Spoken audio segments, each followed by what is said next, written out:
Okay, so we're going to get started. Welcome to today's webinar, is Commercial Graphene an Investable Sector, hosted by the Graphene Council, and we are also joined by Jason Tang and David Holt from Potter Clarkson, a law firm based in the UK with whom we work, and also Dexter Johnson from the Graphene Council, our chief analyst, who will be on today's call as well. It's a very important topic, and we have a lot of interest in this. If you have any questions, please use the Q&A dialog box to write your question. So the Graphene Council, if anybody is not familiar with us, is a global community of about 35,000 materials professionals that work with graphene and other 2D materials. We author a very comprehensive 3-volume report called the Graphene Report, covering graphene production methods, commercial applications, and profiling graphene producing companies. We are heavily involved in setting international graphene standards.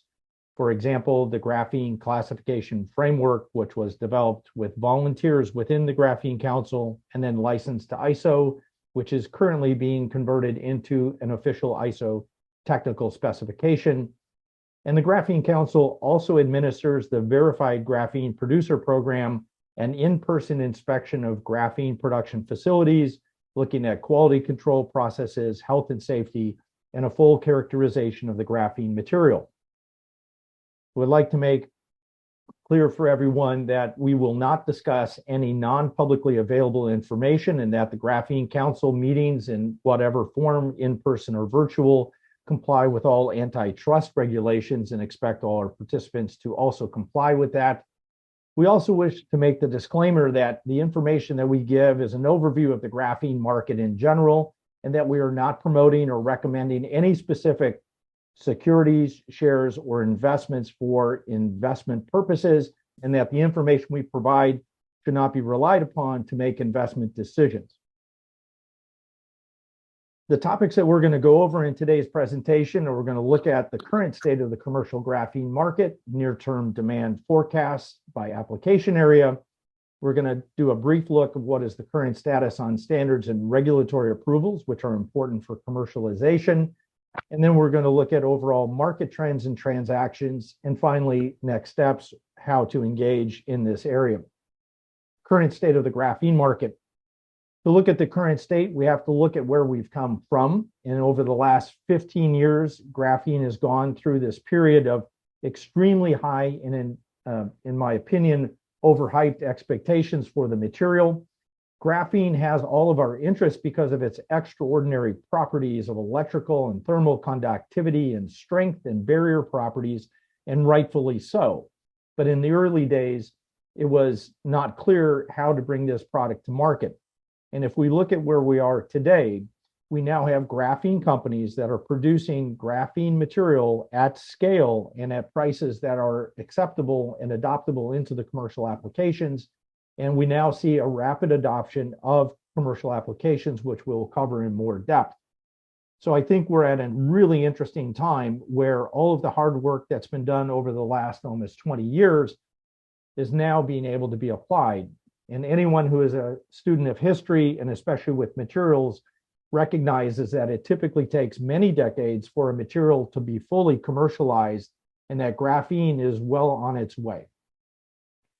Now, if we look at what's happened in this last 15 years, we've had all of the obstacles listed here, and I'm not going to read all of them, but where we are right now is the market penetration period of finding the applicable applications and finding the right way to get them commercially adopted. One of the biggest obstacles we have is a lack of understanding, not a total awareness of graphene per se, but an understanding of how to really exploit graphene and, in fact, the many different forms and types of graphene that are produced. We are also making tremendous headway on the regulatory side with approvals within the REACH regime, which applies for European territories, and through the EPA under the TSCA regulation in the United States, in getting materials approved.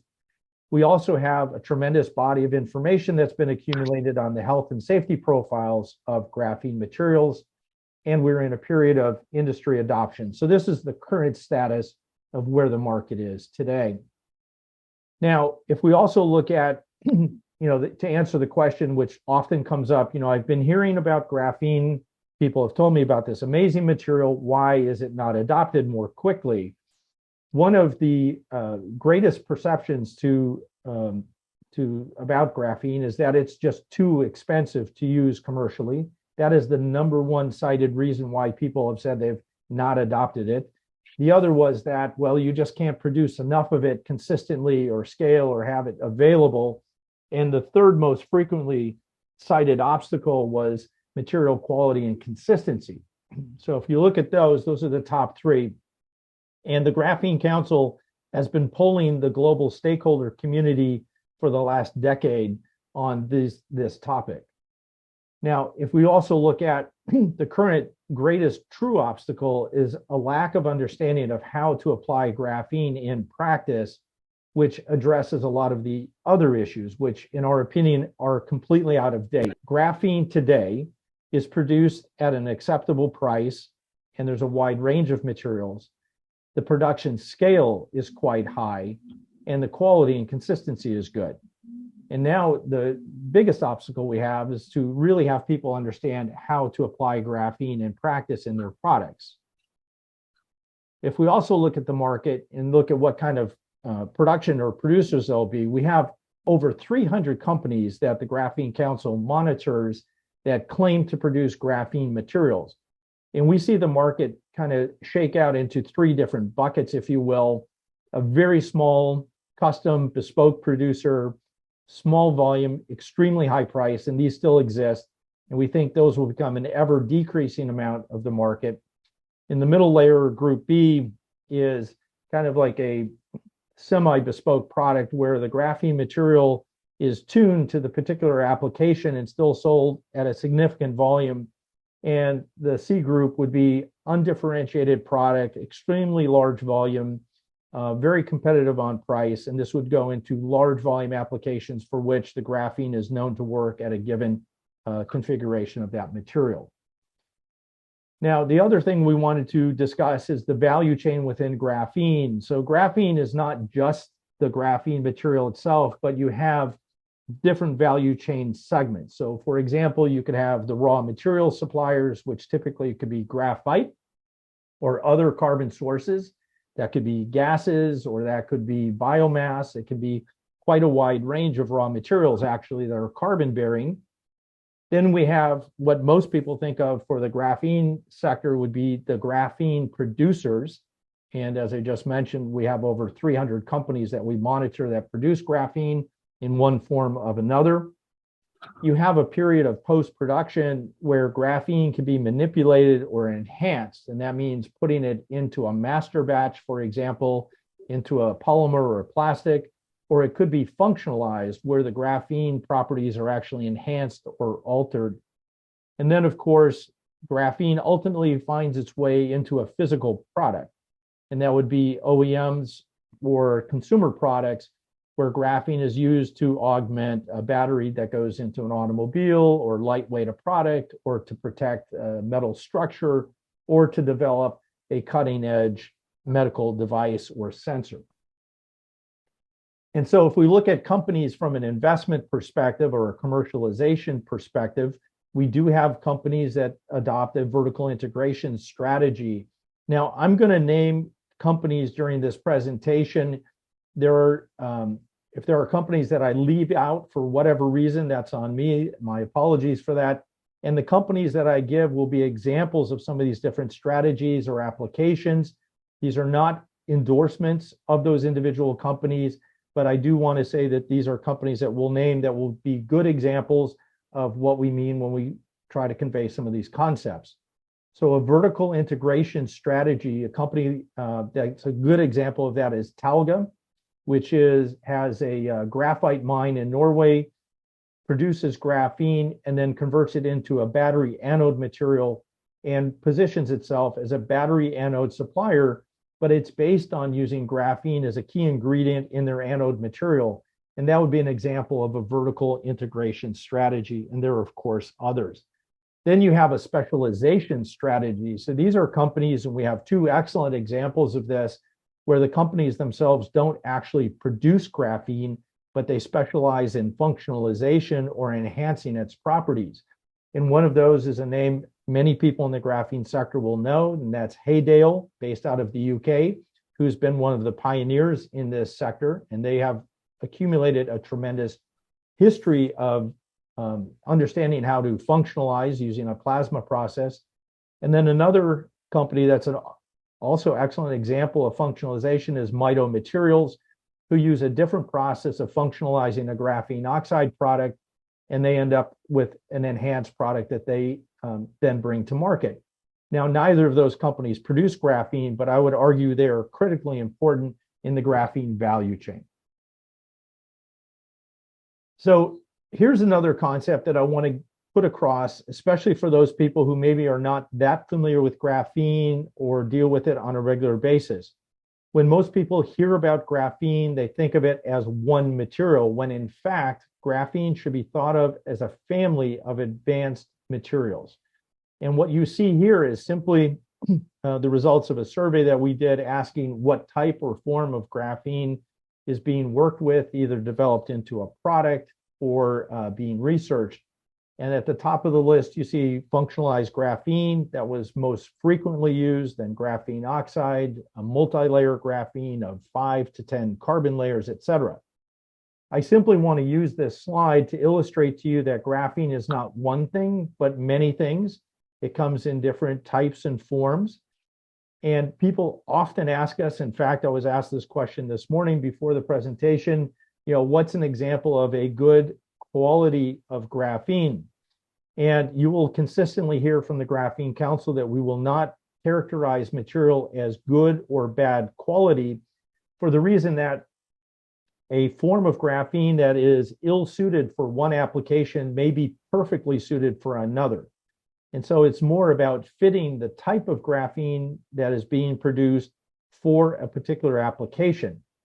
What we can do, and what the Graphene Council does do, is differentiate materials that are considered graphene under the ISO definitions of what graphene is or is not. And so we do a lot of work with material characterization, and that's also the core of our verified graphene producer program, is to determine if a company actually produces a material that could be considered graphene according to those ISO definitions.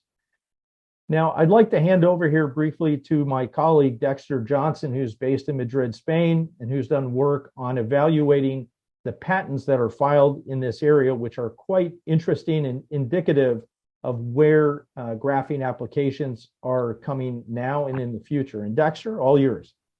Oh, great. Thank you, Terrence. Yes, we've been compiling applications and graphene patents for the last 4 years. This is a report from our most recent study. And basically what we're trying to do is compile all patents that are related to graphene, find out if they're academic, find out if they're corporate, find out, what areas they're targeted for in terms of vertical industries. And over the last few years, energy storage has been at the top of the list. And I guess that's no surprise considering the amount of money that's being invested in improving battery technology, with the hope that electric vehicles will somehow be able to go further, take less time to be charged. So graphene has been explored extensively, and this is both on the academic level and the commercial level. I just want to point to the area of semiconductors. I think there's not been a lot of hope put out for graphene and the use of digital logic applications. However, we are seeing a lot of patents being filed, not just by academics, but by the big semiconductor companies looking at graphene, perhaps not just as a replacement of silicon, but just in the process of making the chips. So that's an interesting thing to look at. And I think it leads to the question, I think maybe sure it can all right, I'll just continue talking on this, is that what you may have is a lot of research and patents being filed, and then those being recorded, and indications that maybe energy storage and paints and coatings are leading the way in terms of commercial development, and they're an indicator. But what also happening is that some of these patents, they go back to when graphene was first isolated. At this point, some of this research and development may not be patented. They may be protecting their intellectual property and just plowing ahead. One of these could be, for instance, in sensors, which we see to be a growing market, or displays is an area where things can change quite rapidly. So this is kind of a bar graph that indicates the top 11 patents. And just to talk a little bit further, for instance, sensors, we see in our latest graphene report, we expect that to be one of the largest markets, and that is driven in large part by the biological sensors. But here, the patent number is probably very small in comparison to energy storage. So the point here is that sometimes the patents are indications of where the commercial markets are moving, but they also, what may be hidden in these numbers is that a lot of work is going on behind the scenes, and we may not be entirely aware of it through the collection of patent numbers. And I think I'll just leave it at that. Great. Thank you, Dexter.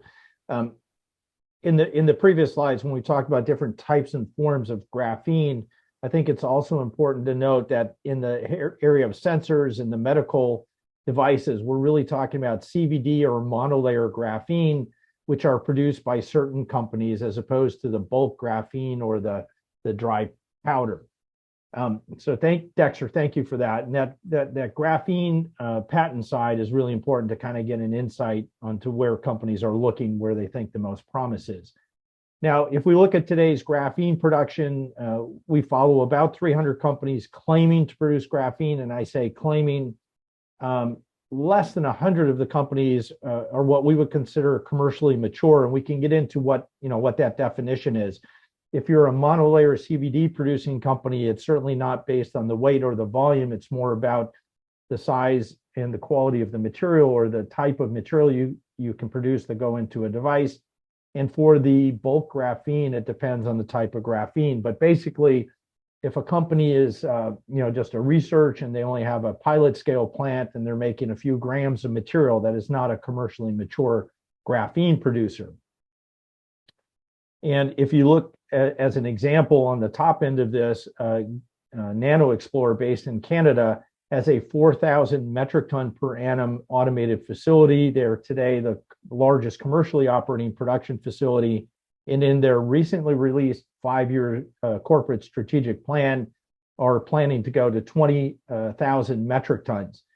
And a general comment I can make for graphene production facilities is that they are almost universally quite scalable, either replicating the production processes or enlarging the production processes. But graphene as a business, once the demand is proving itself, is quite able to be scaled. And a good example of that is if you had asked us just last year what the production capacity for bulk or multi-layer graphene was, it was only 15,000 metric tons last year. As of January this year, it's now calculated at about 23,000 metric tons per annum. So that's not quite a doubling, but close in just 1 year. Okay, let's take a look at the near-term demand forecast by application areas. And here again shows us why graphene is so exciting. It's because all of the applications that you see listed are applications where graphene has proven to have some applicability or has a real potential for a market. And that's astounding for any material.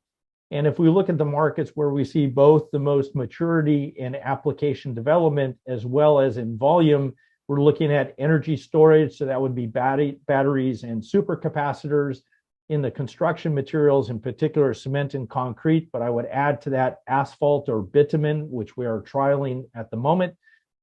Coatings, so that would be protective coatings, mostly either for barrier properties for anti-corrosion, or it can be barrier properties if you think of hydrogen high pressure storage vessels where you need to keep the hydrogen from escaping. So you've got these barrier properties, elastomers, otherwise known as rubber, could be in industrial seals, in tires, and you have examples, for example, with Vittoria Bike Company, where all of their tire line is graphene enhanced rubber tires.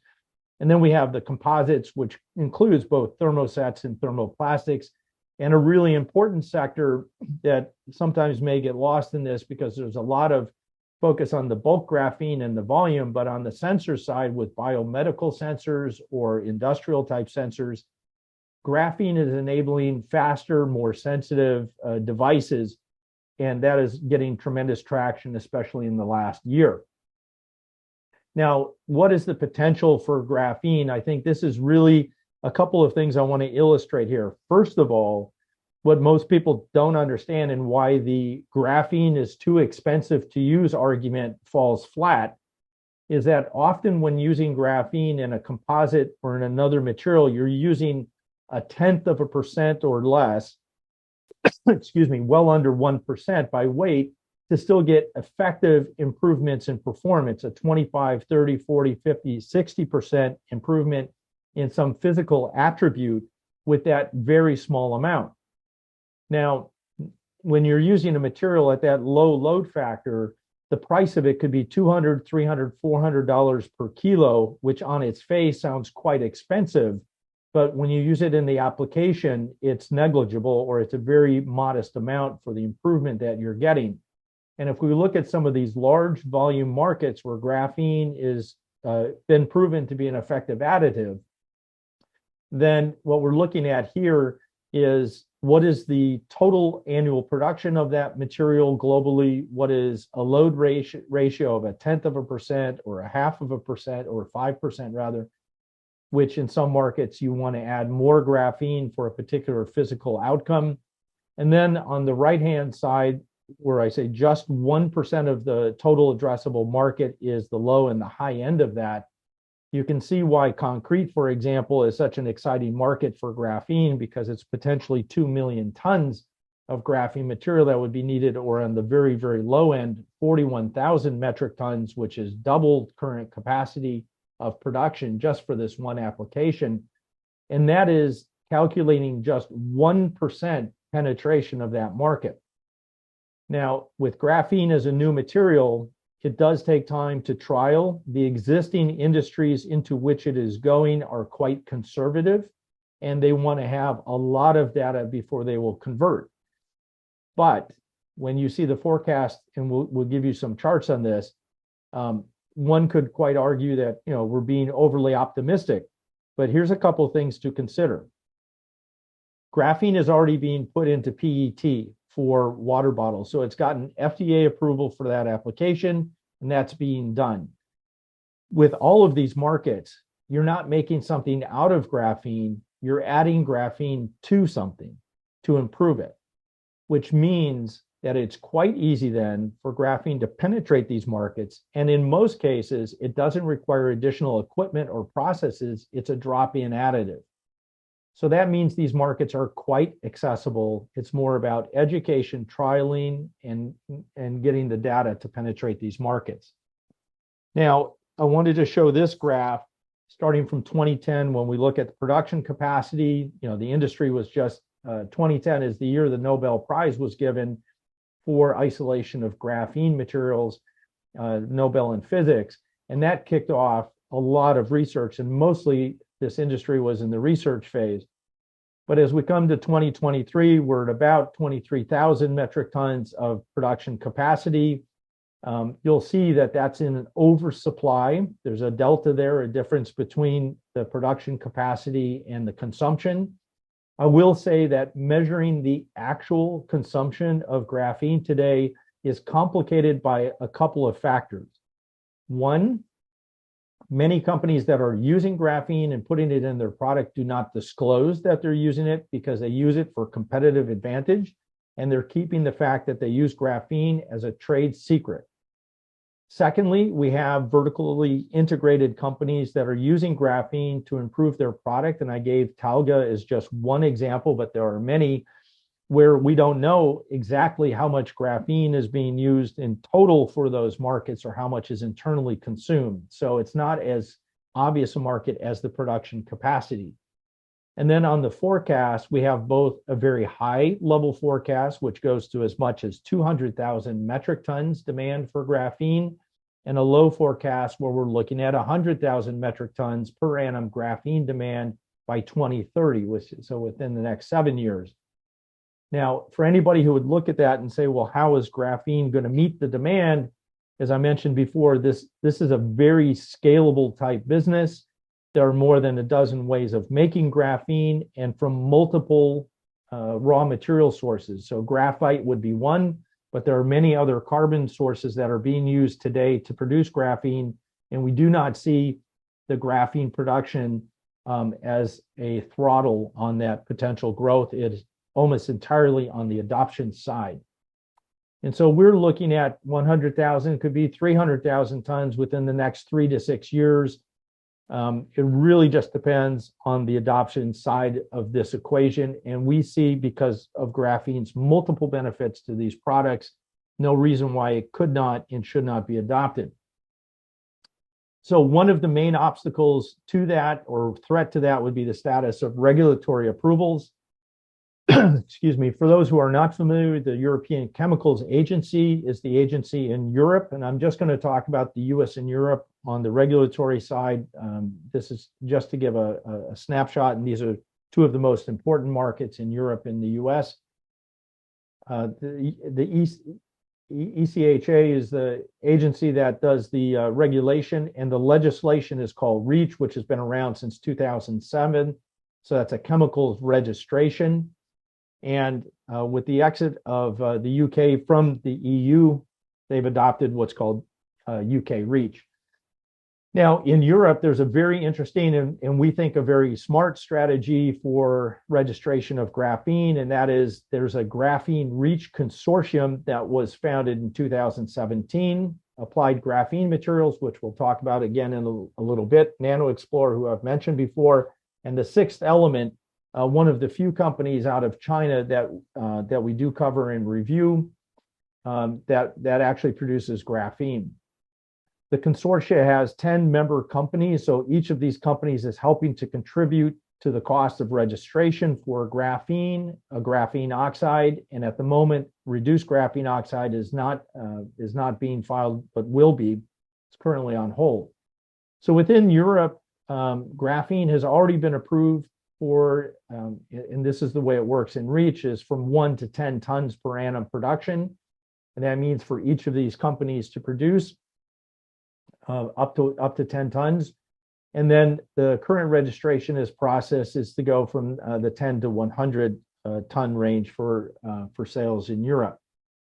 In the United States, the Environmental Protection Agency is the regulatory body that oversees that, and the regulation is known as TSCA, pronounced TSCA, the Toxic Substances Control Act.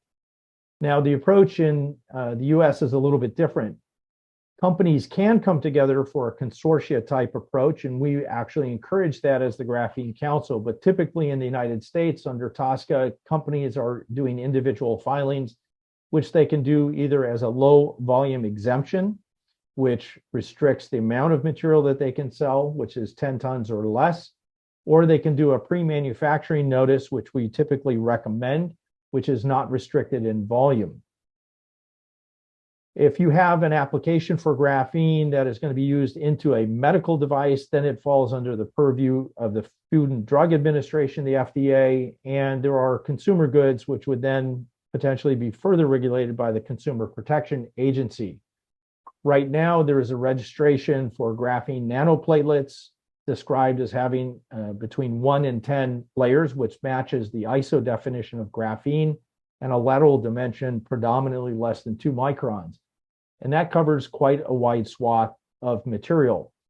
And you'll notice here we have a reference to a CAS number, which is a chemical registration number, which unfortunately for the field of graphene is a very broad tool. It just describes a graphene sp2 bonded carbon and doesn't allow for the differentiation between the many different types and forms of graphene as much as we would like.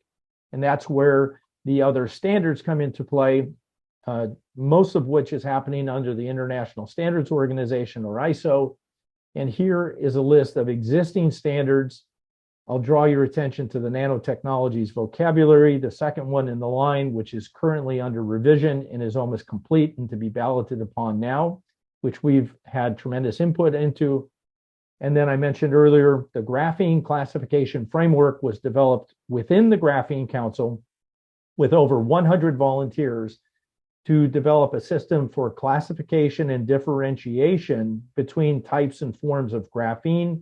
We then licensed this to ISO for $0. We wanted it to be a standard, and so we licensed it to ISO, and that is currently going through that process to be put into the form of a technical specification.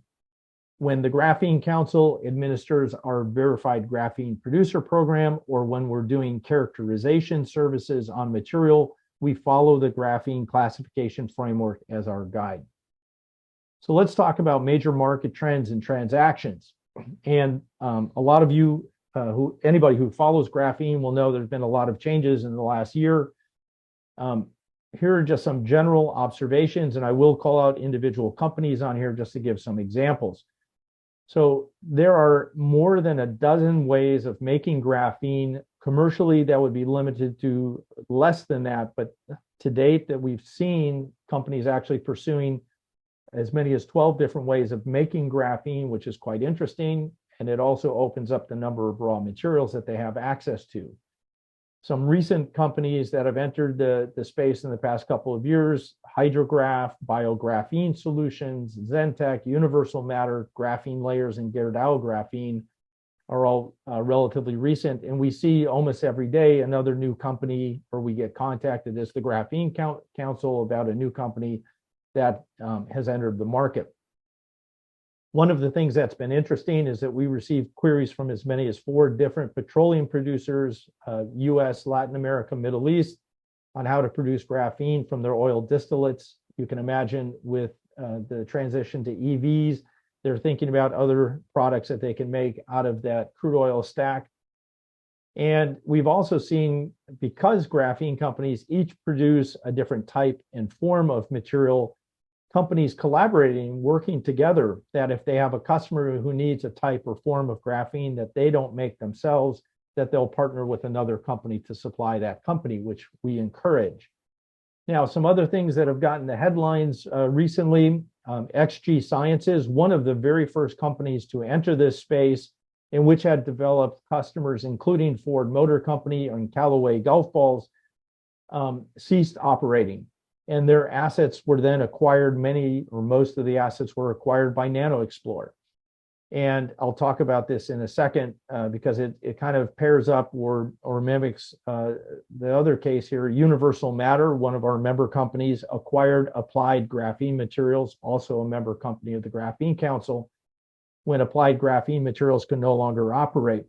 Now, in both cases, Applied Graphene Materials and XG Sciences, these are both companies that made excellent material, had developed excellent applications, and developed a customer base. The challenge for both of these companies was to be able to ramp sales fast enough to outrun the money that they needed to operate. So, this isn't a case where they produced a material and it didn't work, or one of these cases. It was quite the opposite, in fact. And quite honestly, as an observer of this market for the past decade, it's surprising that more of these changes didn't happen sooner. With the advent of any new industry, you're going to get change, and you're going to get companies that come and go within a sector. And in fact, many of the graphene companies have been quite stable. And what is a shame for both of these companies is we're just at the point now where these commercial applications are being scaled.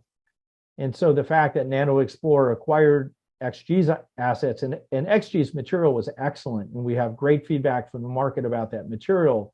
And Applied Graphene Materials had developed a tremendous expertise in coatings, which is one of the reasons I believe that Universal Matter had acquired the company, is to take that work further. I view these as both positive developments and not something negative for the industry. And the third transaction to be highlighted here was a recent one, was Baker Hughes, an incredibly large and sophisticated engineering company, made a strategic investment of 12 million pounds into Levidian, a company that uses a specialized process to produce graphene using methane as their input raw material, valuing the company at 130 million pounds. So we're going to talk a little bit more about some of these general trends. Now, there's another firm which is a member of ours, is Nanotech Energy, which is developing, because of their graphene material, which they have been working on for the past many years in putting into batteries. They're developing a full-blown battery production facility on a 517-acre campus out west in the United States. In February of this year, just last 2 months, NanoExplore raised revenue guidance, forecast revenues, to between 115 to 120 million US from a previous 110 million forecast for their fiscal year ending in June of this. And that's something to recognize, a graphene company with that level of revenues forecast.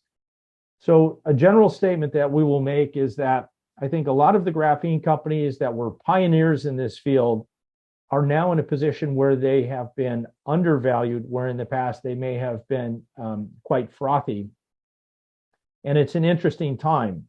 And again, this is not financial advice. This is an observation based on looking at this sector for the past 10 years, and what we think is coming is that a lot of the valuations for these companies are quite reasonable at present, and that as sales take off and as revenues grow, it is going to become frothy once again.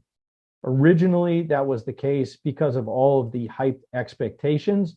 Going forward, it's going to be because people see the adoption of this material. And if you go back to the forecast on potential volume that we've shown, these are substantial markets because graphene can be added into another material.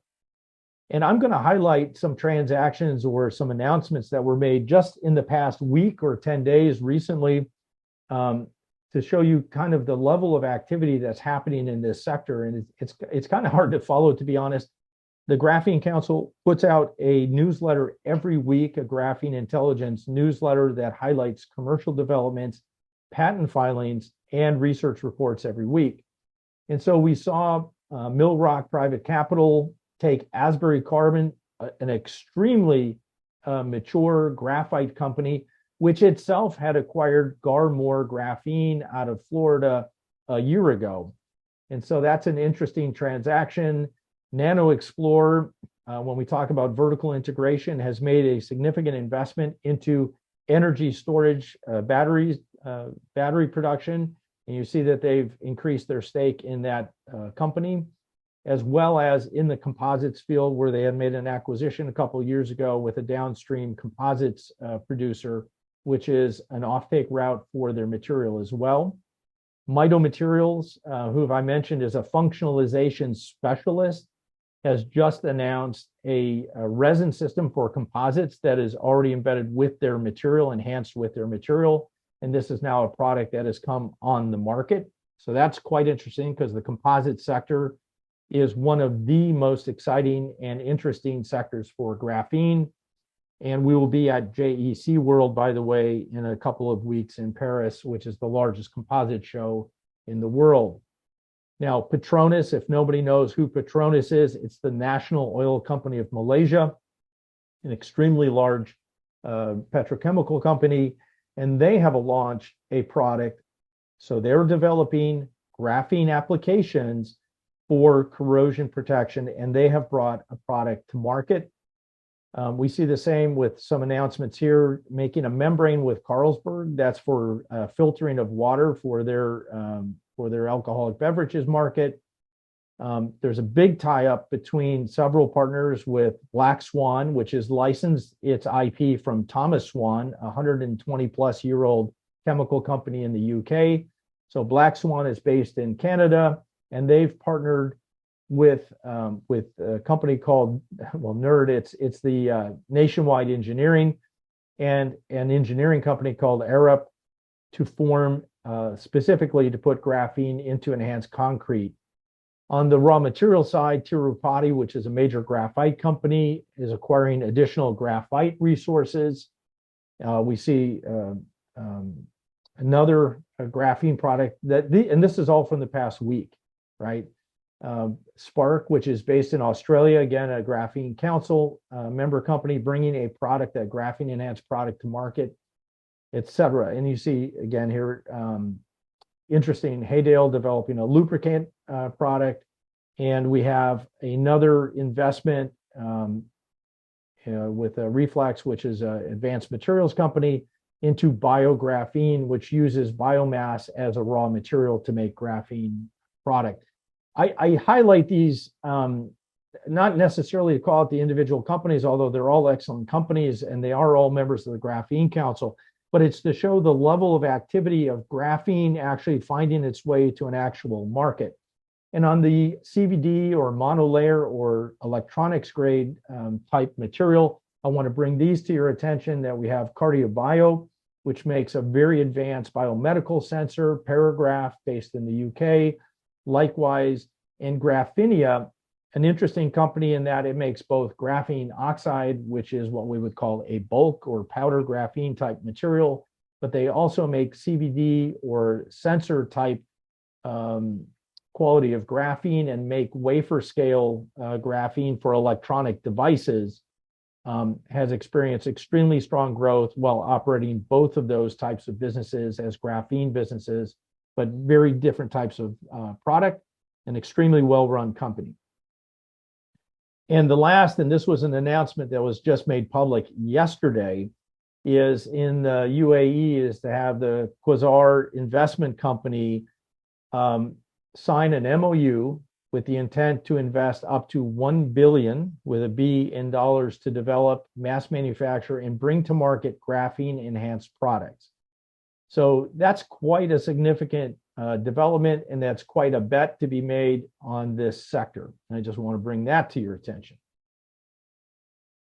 So as we go forward, and I'm about to conclude our remarks, and then we're going to get into, from Potter Clarkson, they're going to give us a view on the IP side, which is important for any investor.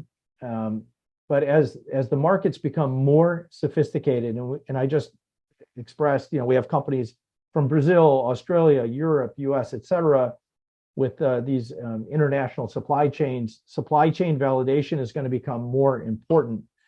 And so I just want to raise everyone's attention to the fact that we run a verified graphene producer program, a verified graphene product program, and a verified functionalized graphene program, where the Graphene Council with 2 experts will go on site to the production facilities, inspect for production quality controls, for health and safety measures, and then we audit a sample of the material and have it fully characterized. These are really important processes. So when large industrial companies are looking for a supply chain partner that can produce at quality and scale, that's part of the purpose of the verification program, also for the verified products. And these are 5 companies that successfully navigated this process this past year. So this is maturing rapidly as well, and I just want to bring that to your attention. And with that, I'm going to hand over to David Holt from Potter Clarkson. David? Thank you very much, Terence. Perfect. Yeah, and I think that all provides a really important context for what's happening in the market at the moment and the things we're seeing in the advanced materials sector more generally. I think just in terms of the framework, looking at how people are achieving these outcomes, what people are doing from a transactional side in the advanced materials sector and elsewhere. As Terence said, IP is going to be fundamental to adding value to your business, whether that's in the form of registered patents or, as mentioned before, trade secrets and specific processes. So it's important you can exploit these, but also protect yourself in the right way. We've set out in a simple fashion really here the ways you can look to engage with the graphene sector if you're not already within it, or if you're looking to work with other parties within the graphene sector. What are some mechanisms you can use to maximize value between you or maximize value for your own company? Obviously, you can look into in-license key technology from relevant companies. If you're not in the market for acquiring, there are other options in terms of taking part of a portfolio of patents and looking to license in technology in particular fields. You can look at cross-licensing or collaboration to develop and bring your innovation to market. That tends to be a great accelerator for development. You share the risk. Sometimes you share the IP. It depends on the fields you're working in. But these types of agreements are very common, particularly when you have a platform technology. And as mentioned, you can acquire specific IP either through an entire business unit, an entire company. You can look at share sales, or you can look at particular purchases, obtain assignments of patents and associated know-how, bring members of staff over as well that can support your development activities. You can also look outwards. If you're a company that has those graphene assets and IP, you can look to obtain third-party investment.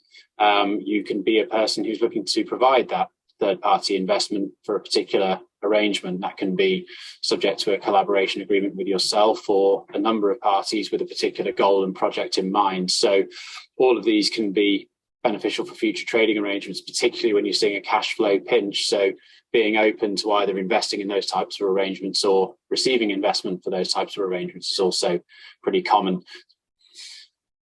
So when you're actually looking to develop an investable business, I mean, we do a lot of work for investors. We do a lot of work on the startup and small to medium sized business side as well. We have these rules of thumb, and we kind of indicate to both sides of the party, both poacher and gamekeeper, that you look for these things and you try and have these things in your portfolio. So you were talking about applications earlier. They need to be strong, they need to be relevant, they need to be sufficiently flexible to cover your products.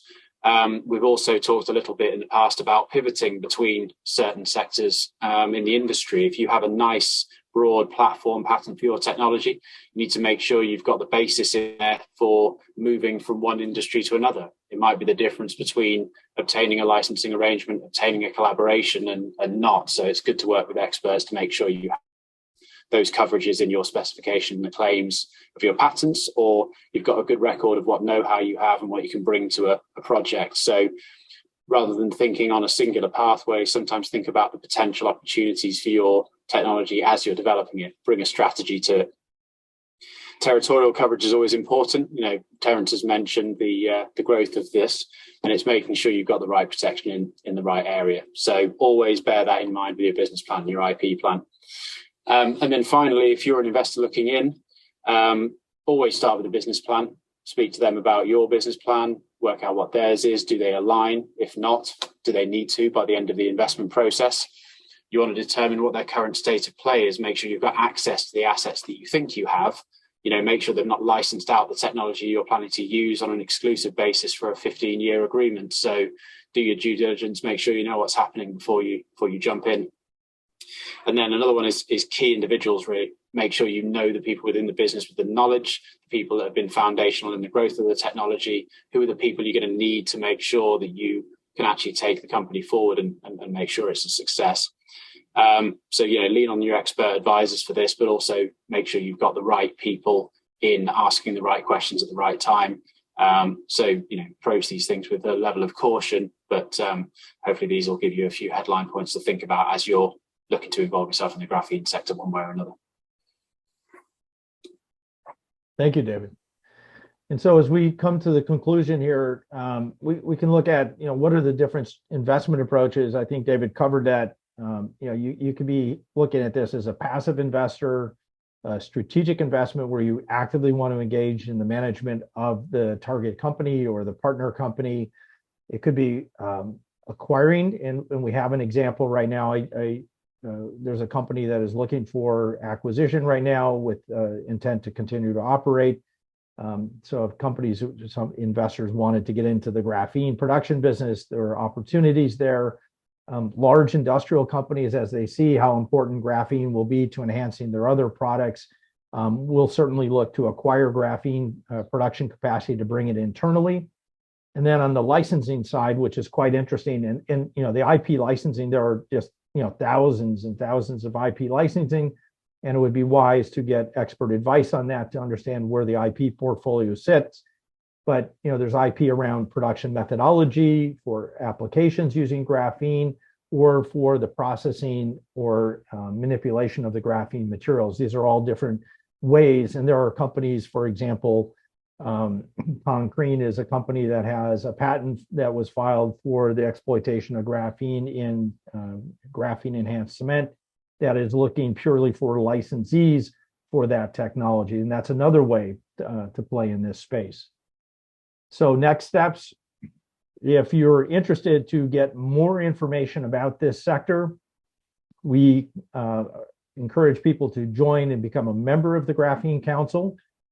We have the Graphene Report, which we've referenced several times. This is a 3-volume, almost 900 pages in total, that talks about graphene production methods, characterization, testing, applications, et cetera. There is not a more comprehensive resource about this sector than that, and that report also comes with time to talk to us about it.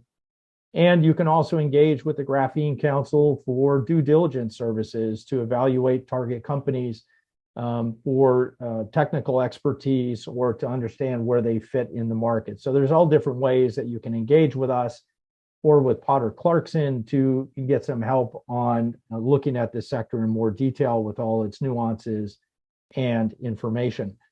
I would also like to call your attention that we will have an in-person only meeting in Birmingham, UK on the 27th of June. And if you were able to participate in that meeting, you will meet the CEOs, CTOs, CSOs of most of the largest graphene companies that are operating in this sector, as well as the end users. We have Dr. Alan Banks from Ford Motor Company, for example. We have Mr. Yassim Yatim from Holcim Cement, one of the largest cement companies. And we have others, for example, the Environment Agency from the UK, talking about their net zero targets. So this would be a great opportunity for you to meet in person and network. As we like to say, you would learn more in one day at that meeting than most people learn in a year about how to use graphene and who's doing what. So we encourage you to think about that if you can join us in Birmingham on the 27th of June. So with that, I'm going to stop sharing, and I'm going to invite all of our colleagues here, and we're going to go through the Q&A. I hope you gentlemen were able to look at some of the questions. I've been doing an awful lot of talking. Do you guys see any questions there that you all want to take? And David and Jason, you need to take yourselves off mute if you want to chat. I think there's one I can chuck to Jason. I think there's an anonymous attendee from 318 is whether a patent's classified in one application, or can one patent be multiple applications within the list? I mean, I think it's an analytics question as well as a patent question in terms of the scope, I think. So it's, Jason, start probably. Yeah, so I mean, looking at that question, I hope I understood it correctly. I think are you saying that a patent does it cover multiple sectors or applications? I mean, you hope it does, because if drafted properly, you hope that it is drafted broadly enough to cover multiple applications, multiple sectors. So, but generally, it is common that when you look at patent analytics, that a patent is usually drafted, let's say, for a process, for a composition, but the patent offices do look at a patent application as a whole, and they do try their best to classify it within, let's say, semiconductors, energy storage, and so forth. And that tends to be the primary sector that covers the patent application.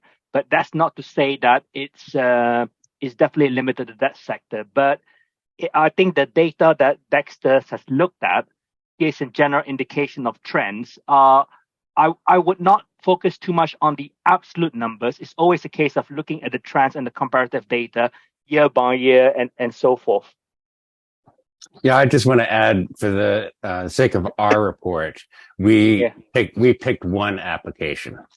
So if it was something to do with improving CVD fabrication of graphene, we would put it under the CVD production category, even though it may be for semiconductors or some other electronic application. We tried to pick what we felt was the primary application for that particular patent. So we didn't say, this is, for CVD graphene and it's also for sensors.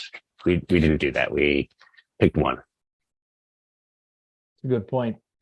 There are a couple of two questions asked both about the same thing is, why put graphene into a PET, PET bottle, water bottle, and it's going into water bottles. And this will be true for a lot of applications with graphene. It's to add strength.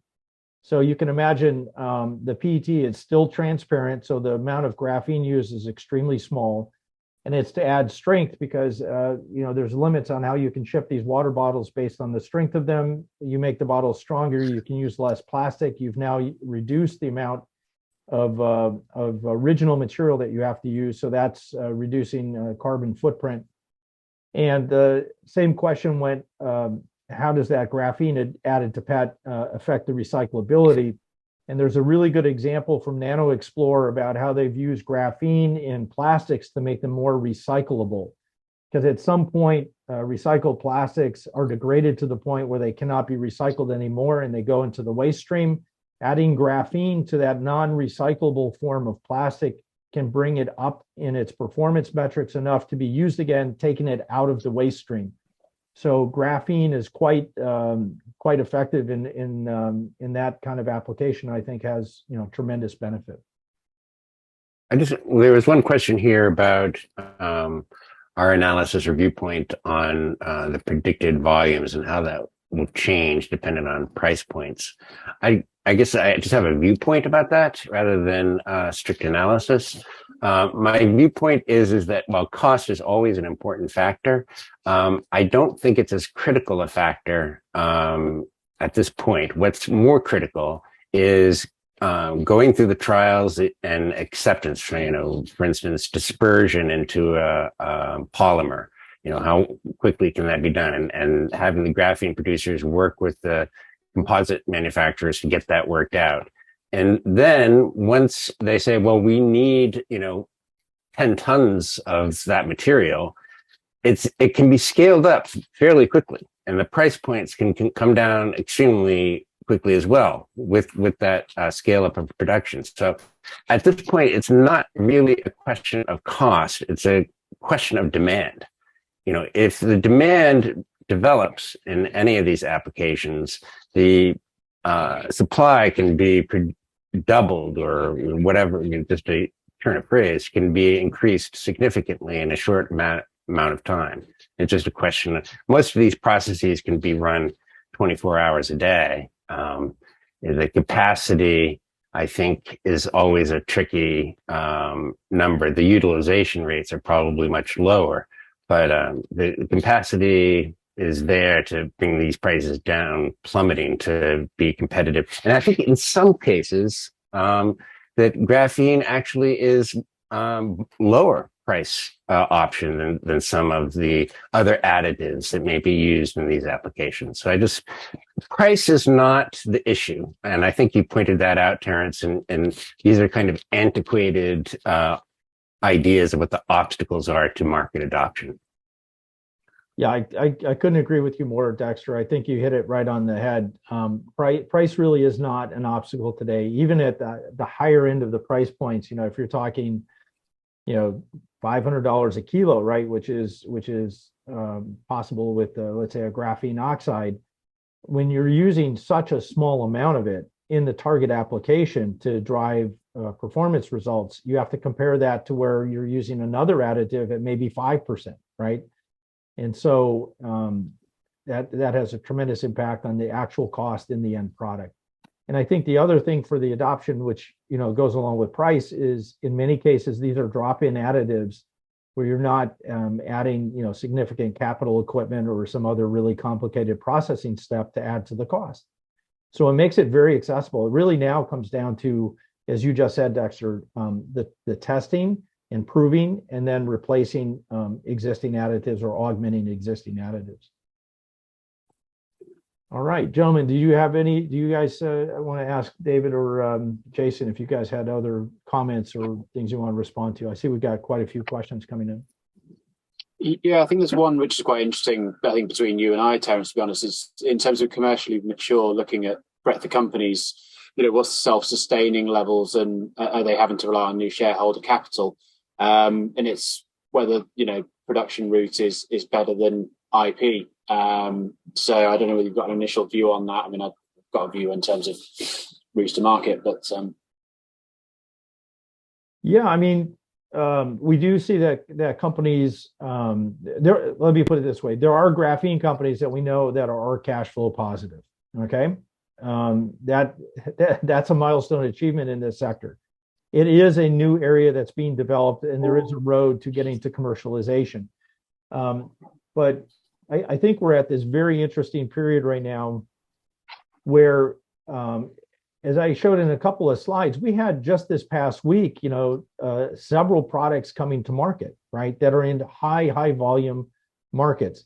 So we're on the cusp of these markets really developing sustainable revenue streams. And we know that all the companies are heavily focused on that. I think from an investor perspective, and I want to be cautious here because we're trying to give a third-party perspective on this without trying to give anybody investment advice. That's not really our role. But if you look at this as an emerging technology and a disruptive new material, it does take time to penetrate markets. Why? Because the customers are conservative. They don't want to risk their business until they get proven data. Nobody wants to be first. They want to see somebody else prove it and then they follow. And you're competing against legacy materials that are well established that people trust before they switch. But once they switch, if graphene becomes a de facto standard ingredient in rubber, in paint coatings, in all sorts of applications, plastics, there will be rapid adoption from the other companies because graphene makes such a significant improvement. You put graphene into PA6, into nylon, and you don't get a 100 or 200, you get a 400% improvement in strength profile. Well, if your competitors are all using that, that becomes the floor, not the ceiling for others to adopt it. And then the volumes go quite high. So I think we're at an interesting time. How long will it take? I think it's going to take not a decade, that's for sure. It's several years, and we see adoption taking place. I think the goal for the graphene companies is to focus on which application areas they're going to exploit. If there's one thing, and this is kind of natural that's happened over the past years, is that graphene companies had so many different opportunities to chase. Could be batteries, could be coatings, could be this. If you chase them all, it's hard to penetrate any one of them. So if there's anything, I would look at graphene companies that have focused on their target applications and have retained not just the scientific, but also the market development people to be able to engage in those vertical markets. And I think that's where we see people having the most success in things like sporting goods. Mito Materials that has developed some really successful applications there. Haydale has developed a tremendous amount of experience now with these formulations over the past years. That was all hard won. And and they've gone through that trial period that they had to go to. I don't know if I'm really answering the question. I'm very cautious about making financial forecasts because that's difficult to foresee. But I do see the applications pulling through, and the companies that succeed are the ones that are going to be laser focused on what markets they're going to develop. Yeah, I think that makes sense. I think if I'm understanding the question correctly, I mean, is production better than the IP route? I don't think you distinguish between the two. If I'm reading it right, it's IP in terms of intellectual property you're aiming at. I think the two have to go hand in hand because, as we've sort of set out, production can only really happen when you have a successful end product. You might need investment in an initial stage in order to achieve that. It doesn't necessarily have to be shareholder led. It can be collaborative partners. You need to get the business off the ground, and IP is foundational in doing that. And in terms of taking production forward, if we're talking about increased volumes, if you don't want the floor to change underneath you, if you don't want the quality of the material to go up that everyone can produce, you need to make sure you're cornering your fair area of the market around your innovation, whether that's trade secrets, keeping things in a black box, whether that's getting a patent. you want your quality materials to be going up higher. You want your production to be of higher quality. And, you can have collaborating partners for that. But when you're looking to monetize, having a USP, having something that's unique to you as a company is always going to be critical in terms of maintaining success. And that's where a lot of big successful companies have grown from. So I think the two go together pretty well. Absolutely. Jason? I'd like to add something, and this ties in with the pattern analytics that Dexter looked at. So, because Terence, you mentioned that, it's like where graphene, people should be looking at applications when it comes to using graphene. And, we looked at energy storage, we look at sensors and so forth, where they are prime areas for exploitation. But something to bear in mind is that because the number of patterns are increasing, that means your freedom to operate in these areas could be decreasing as well. So that is something definitely to look at. But looking at the pattern analytics, it's not just looking at the growing areas. You can also look at the inverse, look at the white spaces. They may be new areas for exploitations, obviously riskier because you'll be one of the first few companies to take those steps. But if you succeed in those areas, you could end up with broad patterns that cover a lot of that space, which means that, when other companies come in and they try to enter those space, your patterns could be blocking patterns for them. So it's not just looking at not looking at the growing areas, also look at the white spaces as well. That could be right for exploitation. Excellent. I know that we've gone well over the hour, but I do want to address at least one or two other questions here before we conclude. There's a couple of questions here about, how do we square the circle between showing, thousands of tons of demand, and yet on the regulatory side, it's restricted to in Europe 1 to 10 tons or 1 to 100, and then regulatory approvals in the US. Once graphene is embedded in a product, for example, it can be imported as an article into the United States without the regulatory approval, right? If it's integrated as a part, which means there are jurisdictions around the world which have less of a strict regulatory regime where graphene can be used and embedded and put into products, and then those can be imported into the EU or Europe or other US and other markets. That's one of them. The other thing is that we're actively engaged in the registration process right now with EPA and TSCA to get these materials approved. And so it's simply a matter of time of going through the regulatory process to get the materials approved so that they can be produced and sold at large volume. And we know, because we interface directly with EPA on these issues, that we see that there's a pathway for this regulatory approval. There's already some approvals in place. There will be more that are coming. And so that is the biggest threat, I would say, to the adoption of this market, is if there were regulatory concerns that we couldn't get the approvals. But from where I sit and what we've observed, it's a matter of going through the process, not that the process will not be successful. Any other last comments or observations? I know that we're over our time a little bit, but I would like to take advantage while we're all still here. I think this is kind of you addressed the second part of this question, at least with one person who posed a question, and they were interested in the timeline from exploration to market launch of a product, graphene-enabled product. And, the old adage is it's, a 7-year timeline from the lab to the fab. That's kind of true. I mean, it's a good rule of thumb, I suppose. I just, without sort of revealing anything or anybody, but there are companies that spend 5, 6, 7, 8 years just working on the engineering of a very small aspect of their production technique. And it takes them that amount of time just to get it right. And then once they do, in a very short period of time, within a year, those companies triple in volume, more than triple in valuation. And so it's kind of a iterative and tedious process, maybe for people that are looking at short-term investments. But in the long term, these companies do work out. They're brick and mortar businesses. They do require real engineering, but they when they do, it's a big hit. And, there are lots of cases where this happens. And it can take years. It's not like developing an app for an iPhone. It's a long process, a lot of engineering, and I think a certain degree of patience that maybe people in the investment community are not familiar with. But yeah, these companies are making money. They are succeeding, and some of them struggled for a long time to get there, and they're now reaping the benefits. I just wanted to kind of tackle that question. Thank you, Dexter. I think if I could kind of sum it up this way, if you look back at 2010 when the Nobel Prize was awarded and all the hype part of it happened, there's a legitimate question to be asked then, is this real? Is there a market for it? That was a legitimate question because it was still unproven. If I look at where we're at today, we have serious companies that know how to produce this material, and we know that it works in these applications. So it's not a question of if, but when.